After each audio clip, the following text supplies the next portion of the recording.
मी सुनेत्रा अजित पवार गांभीर्यपूर्वक प्रतिज्ञा करते की कायद्याद्वारे स्थापित झाले आहे अशा भारताच्या संविधानाबद्दल मी खरी श्रद्धा व निष्ठा बाळगीन।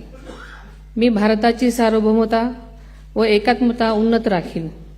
मी महाराष्ट्र राज्याची उपमुख्यमंत्री म्हणून माझी कामे निष्ठापूर्वक व सद्विवेक बुद्धीने पार पाडेन आणि संविधान व कायदा यानुसार सर्व तऱ्हेच्या लोकांना मी गांभीर्यपणे व निपक्षपातीपणे तसेच कोणाच्याही विषयी ममत्वभाव किंवा आकस न बाळगता न्याय वागणूक देईन। मी सुनेत्रा अजित पवार गांभीर्यपूर्वक प्रतिज्ञा करते की महाराष्ट्र राज्याची उपमुख्यमंत्री म्हणून माझ्या विचारार्थ आणली जाईल किंवा मला ज्ञात होईल अशी कोणतीही बाब अशी उपमुख्यमंत्री म्हणून माझी कामे यथायोग्य पार पाडण्यासाठी आवश्यक असेल ते खेरीज करून एरवी मी कोणत्याही व्यक्तीला किंवा व्यक्तींना प्रत्यक्षपणे वा अप्रत्यक्षपणे कळवणार नाही किंवा त्यांच्याकडे उघड करणार नाही।